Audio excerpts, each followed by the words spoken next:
নমস্কার। শুরু করছি শ্রীমদ্ ভগবদ গীতা।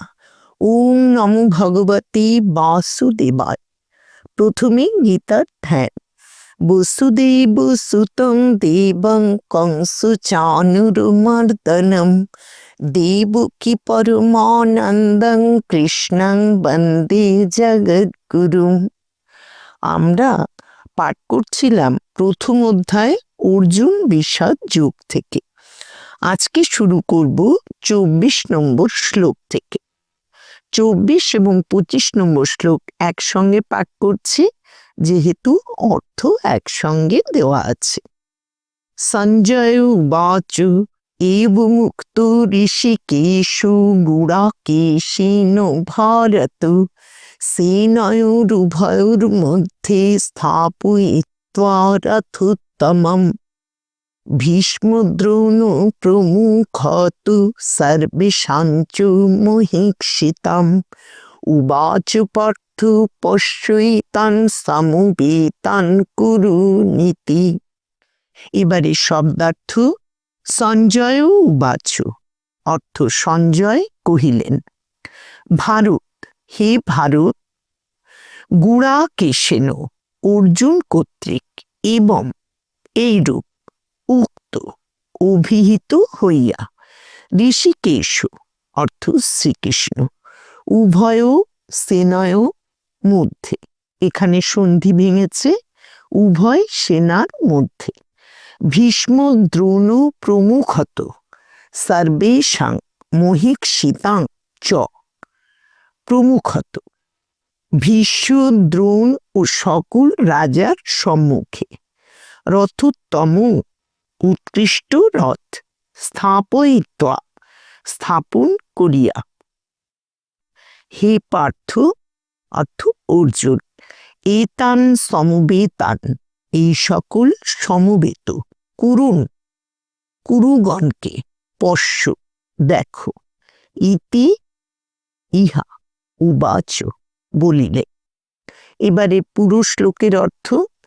সঞ্জয় বলিলেন, হে ভারত, অর্জুন কর্তৃক এইরূপ অভিহিত হইয়া শ্রীকৃষ্ণ উভয় সেনার মধ্যে ভীষ্ম দ্রোণ এবং সমস্ত রাজার সম্মুখে উৎকৃষ্ট রথ স্থাপন করিয়া বলিলেন, হে অর্জুন, সমবেত কুরুগণকে দেখো।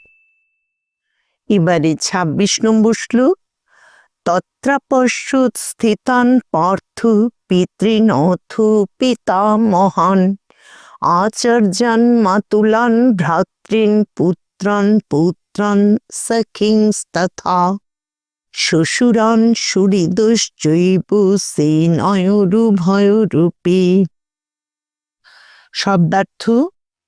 অথ তখন, পার্থ অর্জুন, তত্র তথায়, উভয় সেনয় উপি উভয় সেনার মধ্যে, স্থিতান অবস্থিত, পিতৃন পিতৃপগণকে, পিতামহান আচার্যান মাতুলান ভ্রাতৃন পুত্রান পুত্রান তথা সখিন এবং মিত্রগণকে, শ্বশুরান চ এব সুহৃদ সুহৃদগণকে অপশ্যৎ দেখিলেন। এবারে পুরো শ্লোকের অর্থ। তখন অর্জুন উভয় সেনার মধ্যেই অবস্থিত পিতৃব্য পিতামহ আচার্য মাতুল ভ্রাতা পুত্র পৌত্র মিত্র শ্বশুর ও সুহৃদগণকে দেখিলেন। এবারে 27 নম্বর শ্লোক। তান সমীক্ষ সকুন্তেয় সর্বান বন্ধুন অবস্থিতান কৃপয়া পরয়া বিষ্টু বিষিদন্নিদমব্রবীৎ। অর্থ বলছে, সকুন্তেয় সেই অর্জুন, অবস্থিতান যুদ্ধার্থে প্রস্তুত, তান সর্বান বন্ধুন সেই সমস্ত বন্ধুজনকে, সমীক্ষ দেখিয়া, পরয়া কৃপয়া আবিষ্ট পরম কৃপাবিষ্ট, বিষিদন বিষণ্ণ হইয়া, ইদম অব্রবীত ইহা বলিলেন। এবার পুরো শ্লোকের অর্থ। সেই কুন্তিপুত্র অর্জুন বন্ধু বান্ধবদিগকে যুদ্ধার্থে অবস্থিত দেখিয়া নিতান্ত করুণার্দ্র হইয়া বিষাদপূর্বক এই কথা বলিলেন। আজকের মতো গীতা অনুধ্যান এখানেই শেষ করছি। আগামী পর্বে এর পরের শ্লোক থেকে পাঠ শুনতে পাবেন। শ্রীকৃষ্ণরূপী ভগবান শ্রী নারায়ণের কৃপা ও আশীর্বাদ আমাদের সকলের উপর সর্বতোভাবে বর্ষিত হোক, এই কামনা করি।